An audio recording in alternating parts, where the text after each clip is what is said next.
스포츠의 경기가 끝나면 그 경기의 결과에 상관없이 선수들은 언론 매체와 인터뷰를 하게 됩니다. 성적이 좋았을 때 인터뷰가 문제되지 않습니다. 그런데 성적이 나빴을 때 인터뷰는 죽기보다 싫은 자리가 되는 겁니다.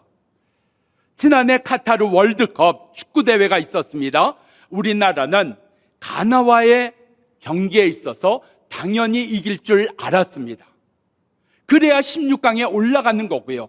좀 어렵긴 하지만 이길 것이다, 그렇게 믿고 있었는데 3대2로 졌습니다. 정말 선수들의 입장에서는 창피했고요, 부끄러웠고요, 죄인된 심정이었습니다.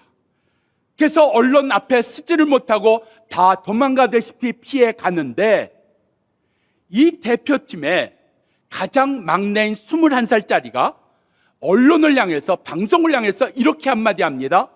아직 우리에게는 한 경기가 남아 있습니다. 여러분들의 많은 성원이 필요합니다. 이러고 지나갔습니다. 그가 이강인 선수입니다. 그가 그 다음 날 포르투갈의 경기에서 처음으로 선발 출전을 하였고, 우리가 포르투갈을 이기는데 중요한 공헌을 하였고, 지금도 유럽에서 인기 있는 선수로 활약하고 있습니다. 또 하나, 지난해 1월 베이징 동계올림픽에서 남자 쇼트트랙에 기대를 모았던 1000m에서 황대인 선수가 분명하지 않은, 석연치 않은 판정을 받습니다. 그래서 실격을 합니다. 메달 후보인데 실격을 해버렸으니까요. 뛰어보지도 못하고 결과도 보지고 실격을 했으니까 얼마나 마음이 어려웠을까요? 얼마나 불쾌했을까요? 얼마나 낙심이 되었을까요? 근데 그가 실격당하고 나서 언론 매체와 이렇게 이야기를 합니다. 다음 경기에서는 깔끔하게 이겨보겠습니다. 그리고 정말 그의 말처럼 그는 다음에 있었던 1500m 쇼트트랙에서 당당하게 금메달을 따냅니다. 이강인 선수에게도, 그리고 황대인 선수에게도 걸림돌이 있었습니다. 낙심이라는 걸림돌이 있었고요, 생각지 못한 어려움이라는, 결과라는 걸림돌이 있었습니다. 그런데 그런 걸림돌 앞에 저들은 넘어지지 아니했습니다. 오늘 신앙생활을 하는 우리 가운데는 어떤 걸림돌이 있을까요? 우리는 많이 외부적인 걸림돌이 있다고, 교회 시스템이, 아니면 어떤 성도가, 아니 어떤 땐 담임 목사가, 어떤 땐 교회가 하는 것이 나에게 걸림돌이 되었다 이야기하지만 아닙니다. 자기 스스로 가지고 있는 걸림돌이 있습니다. 그리고 그 걸림돌에 자기가 걸려 넘어지는 거예요. 그래 놓고는 교회 탓합니다, 성도 탓합니다, 세상 탓합니다. 이거 언제까지 이래야 되냐는 거예요. 우리 가운데 자기가 만들어 온 걸림돌이 무엇인가, 오늘 요나를 통해서 깨닫고 그 걸림돌에 이제는 안 넘어지는 자 되는 은혜가 주어지기를 바랍니다. 1절 이하예요. 요나가 매우 성내고 싫어하며 하나님께 기도하기를, 주께서는 내가 다시스로 도망했을 때에도 은혜를 베풀어 주셨습니다. 나를 구원해 주셨습니다. 하고 기도 가운데 고백을 합니다. 근데 요나가 왜 화가 났어요? 요나가 왜 지금 그 마음에 싫어함이 있었어요? 요나 3장 마지막을 보면 니느웨가 회개함으로 말미암아 하나님께서 니느웨에 내리시겠다고 하는 재앙을 거두신 겁니다. 안 하신 겁니다. 그것을 요나가 지금 성을 내고 있고 화를 내고 있고 못마땅해 하고 있고 하나님이 하신 일을 싫어하고 있다는 이야기입니다. 근데 요나가 2절에서 뭐라고 고백해요? 하나님, 나를 구원해 주신 것은 하나님의 은혜로우심입니다, 자비로우심입니다, 하나님 참 잘하신 일입니다. 모순되지 않아요? 자기가 선지자잖아요. 특별한 하나님의 은혜 받은 자잖아요. 특별한 하나님의 사명 받은 자잖아요. 하나님의 특별한 은총을 입은 자잖아요. 그러면서 하나님의 말씀을 전해야 되는데 보기 좋게 하나님을 배반합니다. 하나님을 거절합니다. 무시합니다. 그리고 도망을 합니다. 그랬던 자기를 하나님이 돌이켜 주셨고 다시 자기에게 말씀해 주시고 자기를 품어주시고 세워주신 거예요. 거기에 대해서는 기뻐하고 감사하고 하나님의 은혜입니다 하고 외친 요나가 하나님께서 니느웨를 건져주신 일에 대해는 화를 내고 있다는 사실이에요. 하나님, 나를 건져주신 것은 잘하신 일입니다. 하나님 나에게 은혜 베푸신 일은 마땅한 일입니다. 그런데 하나님 니느웨가 뭐라고, 니느웨가 뭘 잘했다고 니느웨에게 이런 은혜를 베푸시고 이런 구원을 베푸시는 겁니까? 자기에게 베푸신 거는 잘하셨다고. 그런데 니느웨 하신 일은 잘못됐다고 요나가 지금 얘기하고 있다는 사실입니다. 이게 나의 걸림돌이라는 겁니다. 세상에 나한테 잘해주는 사람, 싫어하는 사람 어디 있어요? 없습니다. 나한테 잘해주고 나 위해주는 사람 다 좋아요. 그런데요, 그 사람이 말이죠, 누군가에게 나만큼 잘해주고 나한테 해주는 만큼처럼 위해주고 하면 어떤 마음 생길까요? 이건 아니잖아 하는 마음 들지 않겠어요? 나한테 해주는 건 잘한 거래요.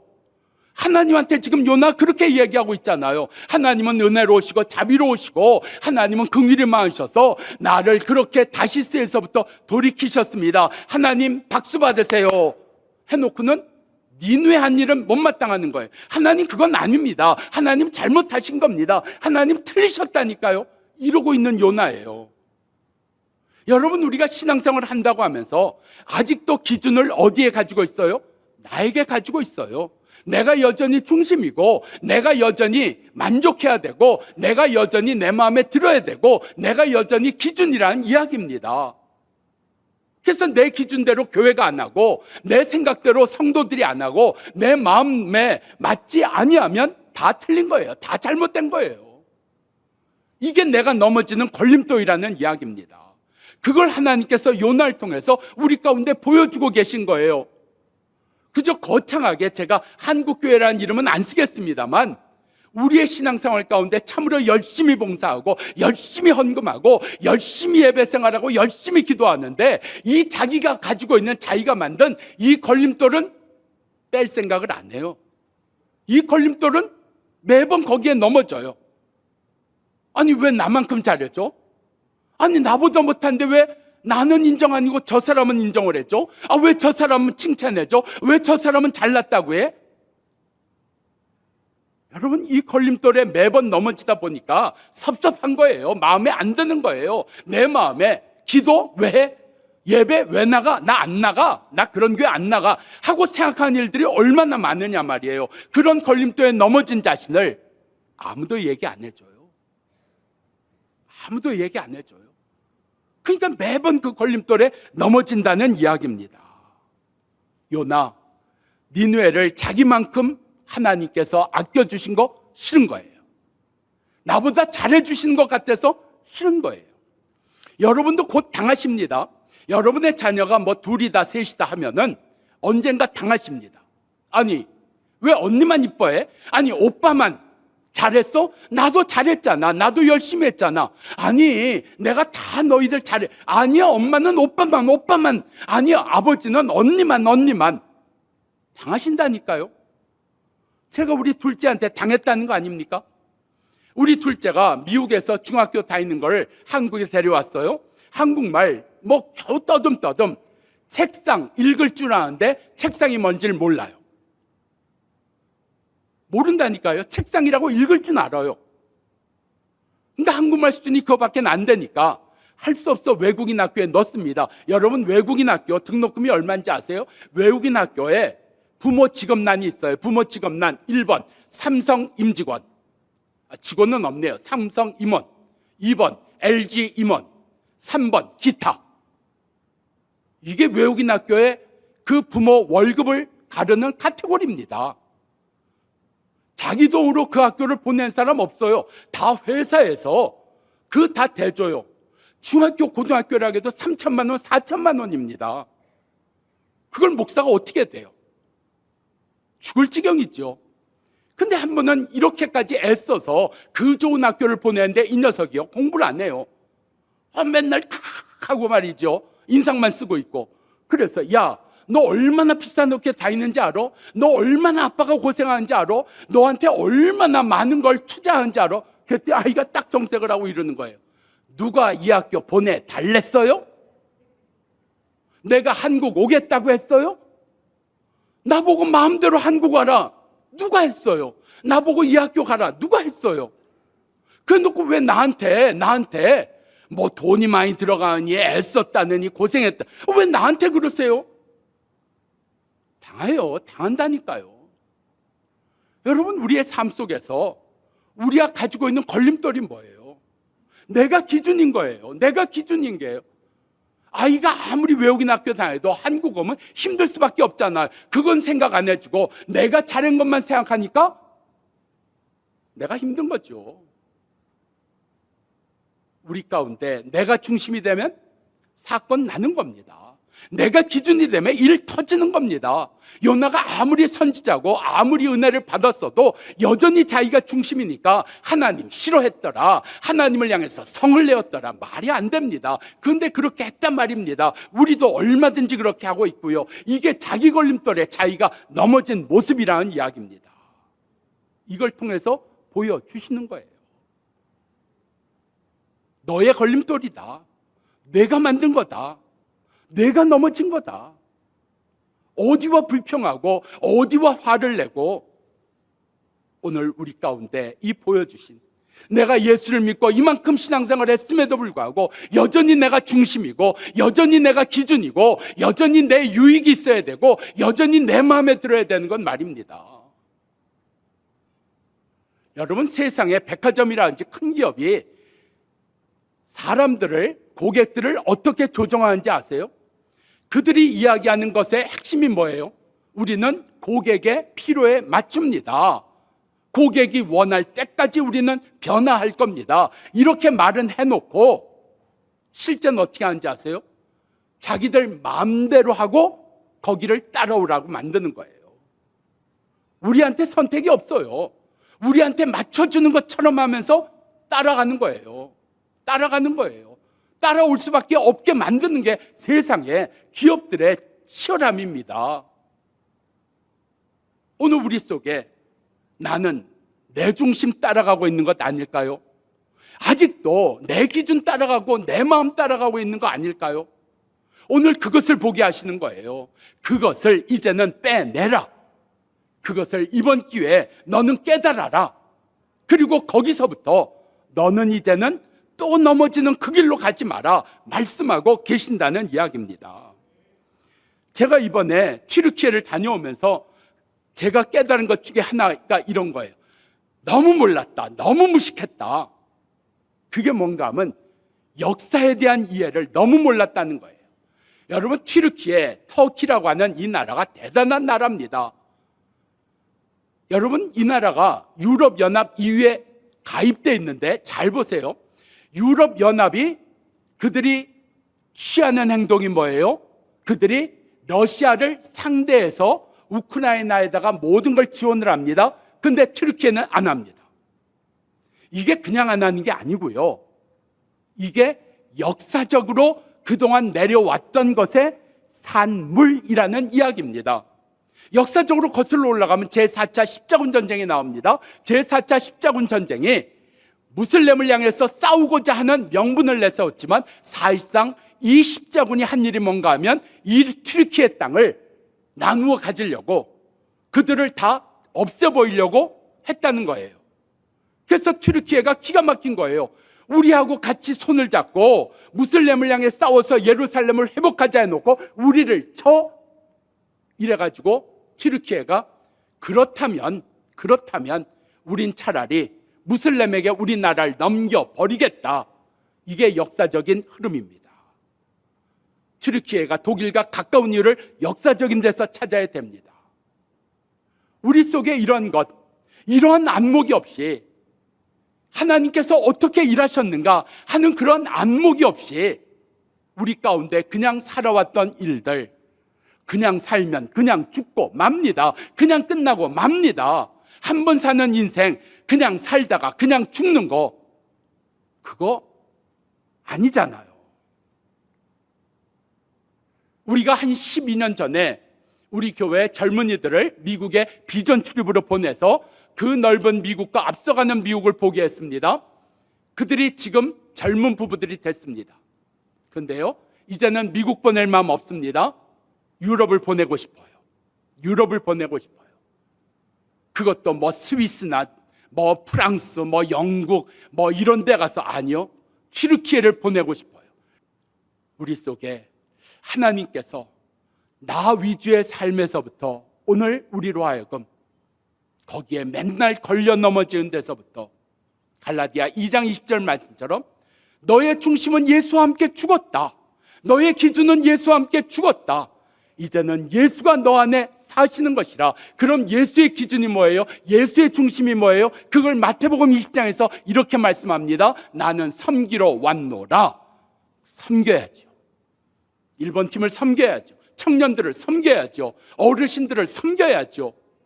믿지 않는 자들을 섬겨야죠. 우리 가운데 이 역사가 일어나기를 바랍니다. 3절 이하예요. 요나가 내가 죽는 것이 사는 것보다 낫습니다. 이렇게 하나님에게 대적합니다. 근데 여호와께서 이러십니다. 내가 성내는 것이 옳지 않다. 내가 이렇게 하는 것이 옳지 않다 말하심에도 불구하고 요나는 니느웨 성읍이 어떻게 무너지는가 보려 하여 그늘 밑에 들어가서 지켜보고 있습니다. 이런 요나입니다. 이런 못된 요나입니다. 그런 요나를 6절에서 하나님이 어떻게 하세요? 박넝쿨을 만드사 그 박의 넓은 잎으로 요나에게 그늘을 만들어 주셨다 그랬어요. 여러분, 자연적인 그늘은 시간이 변하면 달라집니다. 없어집니다. 근데 오늘 여기 이 박넝쿨로 그늘을 만들어서 시편에 있는 말씀처럼 낮의 해가 너를 상치 못하도록 하나님 은혜 베푸셨어요. 그 은혜 받는 대상은 뭐예요? 하나님을 향해서 성을 내는 존재, 하나님을 향해서 악을 행하는 존재, 하나님을 향해서 차라리 죽는 게 낫겠습니다 하고 떠드는 요나에게 하나님은 이와 같은 은혜를 베푸셨다는 거예요. 이걸 모르는 게 걸림돌입니다. 이걸 모르고 내가 이렇게 사니까 하나님도 나한테 이렇게 할 거야. 여러분, 사람이 자기도 모르는 피해의식이 있어서요, 자기가 잘못하거나 나쁜 일을 하거나 자기가 누군가를 어렵게 하면 상대도, 아니 어떤 사람도 자기한테 어렵게 하고 힘들게 하고 나에게 피해를 줄 것이라 생각한 사람들이 많습니다. 대부분이 그래요. 나쁜 일을 해본 사람은 그것이 아주 깊숙이 그런 의식이 자리 잡고 있어요. 신앙에서도 내가 하나님 앞에 잘한 게 없는데 하나님 나에게 뭘 주실까? 없다는 거예요. 근데 로마서는 이렇게 말합니다. 5장에서 우리가 죄 가운데 날뛰고 있을 때 하나님께서는 자기 아들을 십자가에 죽게 하셨더라. 내가 의인이었을 때요? 내가 깨끗해진 다음에요? 아니요. 죄 가운데 있을 때도 하나님은 예수 그리스도를 보내사 우리를 구원하려고 하셨다고 말씀하고 있습니다. 내가 얼마나 잘했느냐, 선하냐? 아니요. 하나님의 선하심을 믿으십시오. 하나님의 말씀을 믿으십시오. 하나님의 역사를 믿으십시오. 그래야 걸림돌에 넘어지지 않습니다. 그 은혜가 우리 가운데 주어지기를 축원합니다. 사람은 말이죠, 우리 가운데 강한 사람 앞에는 다 약해져요. 근데 약한 자 앞에는 내가 강한 사람 앞에서 비굴했던 것을 보상받으려고 좀 약해 보이고 좀 문제가 있으면 가차없이 짓밟아 버립니다. 그게 세상입니다. 그래서 예수 믿음에도 불구하고 우리 가운데 그러한 흔적들이 남아있는 경우가 있어요. 그걸 성경은 이렇게 얘기합니다. 내가 어려움을 당할 때 누군가가 또 내 앞에 올무를 놓았도다, 함정을 팠도다. 아니, 어려움을 당하면 위로해주고 붙들어주고 지켜줘야 되는데 어려움을 당한 나에게 또 함정까지 봐서 넘어진 나에게 아주 일어나지 못하도록 만들어 보이는 일들, 그것을 시편에서 우리 가운데 보여주고 있다는 사실이에요. 이렇게 한번 얘기해 볼게요. 목사라고 실수 안 하겠습니까? 목사라고 오해 안 받겠습니까? 목사라고 잘못하고 죄 짓는 일 없겠습니까? 제가 미국의 목회를 깔끔하게 정리하지 못하고 한국에 왔어요. 내가 다 책임집니다. 내가. 그리고 왔어요. 그랬는데도 계속해서 이런 말 저런 말 별 이야기가 다 도는 거예요. 근데 어느 날 제가 한국에 있는 큰 교회 대전을 담당한 목사로 가 있는데 그 담임 목사님한테 제가 섬기던 교회 장로님 두 분이 찾아가셨어요. 그렇게 찾아가셔서 조영진 목사 나쁜 목사입니다. 여기 두시면 안 됩니다. 왜 목사님 여기 두십니까? 쫓아내셔야 됩니다. 하고 가서 이야기를 하셨다는 거예요. 제가 그걸 어떻게 알겠어요? 어느 날 담임 목사님이 저를 부르시더라고요. 야, 내가 세운 장로님들이 날 찾아왔단다. 그리고 나에게 이렇게 이야기하더라. 좀 잘하지. 그래서 그저 죄송한 것뿐이잖아요. 근데 편지를 하나 주시는 거예요. 그 편지를 주시면서 가서 한번 읽어봐라. 그게 그분하고 이야기한 전부예요. 그 편지를 가지고 이제 교회 와서 열어보는데 거기에 시퍼런 하늘색 수표가 2장이나 들었더라고요. 시퍼런 수표가 얼마인지 모르세요? 모르시나 봐요. 그게 2장이나 들어있어요. 분명히 날 야단치셔야 되는데 아니 왜 수표까지 넣어주죠? 그리고 편지를 쓰셨는데 딱 2마디 쓰시더라고요. 조 목사님, 비 오면 비 맞는 겁니다. 눈 오면 눈 맞는 겁니다. 한마디 변명 안 했어요. 한마디 설명 안 했어요. 그리고 1년 지난 후에 제가 미국에 크리스마스 때 휴가를 얻어서 갔는데 그때 제가 섬기던 교회 장로님들이 갑자기 다 찾아오셨어요. 그래서 찾아오셔서 아니 웬일이십니까 하더니 서로 이렇게 장로님들끼리 이렇게 좀 쳐다보시더니 이야기를 하세요. 목사님, 다시 우리 교회로 와주세요. 다시 우리 교회로 와주세요. 다시 목사님과 우리가 신앙생활 하고 싶습니다. 제가 갔을까요? 안 갔을까요? 저 여기 있잖아요. 여러분, 얼마든지 설명하고 싶고 얼마든지 변명하고 싶고 얼마든지 나 아니라고 할 수 있는 이야기는 산처럼 많습니다. 그건 내 기준에서 내 중심에서 그런 거고요. 오늘 예수가 나의 중심이 되고 예수가 나의 기준이 되셨다면 나는 예수와 함께 십자가에 내 중심이 죽었고 기준이 죽었다면 성경은 얘기합니다. 너는 믿음으로 살지니라. 예수가 중심된 믿음으로 살 줄 아는, 예수가 기준이 된 믿음으로 살 줄 아는 은혜가 우리 가운데 이루어지기를 바랍니다. 자, 9절 이하예요. 하나님이 요나에게 이르시되 내가 박넝쿨을 아꼈는데 이 니느웨에는 14만 명이나 되는 앞뒤를 분간하지 못하는 내가 아끼는 사람이 있단다. 여러분, 이단 사이비가 숫자 갖고로 장난을 치면 이단과 사이비입니다. 이 숫자 가지고 장난치면 안 돼요. 이걸 갖고 구원받는 사례가 14만 명인데 14만 명 이제 다 거의 차간다. 빨리 와라. 이게 이단 사이비가 하는 이야기입니다. 하나님 여기서 말씀하시려는 게 뭐예요? 내가 아끼는 자들, 내가 아끼는 자들 좀 알아주면 안 되겠느냐? 내가 아끼는 자들을 좀 너도 아끼면 안 되겠느냐? 내가 아끼는 자들을 너도 귀하게 여기면 안 되겠느냐? 우리 가운데 내가 걸려 넘어진 걸림돌이 뭐예요? 나한테 잘했다고 아껴주고요, 나한테 잘할 것 같아서 아껴주고요. 이거 다 무효. 오늘 하나님이 아끼시는 자를 하나님처럼 아끼고 하나님이 귀하게 여기신 자를 하나님처럼 귀하게 여기는 내 안에 걸림돌이 없는 은혜의 삶을 누리는 역사가 주어지기를 축원합니다. 기도하겠습니다.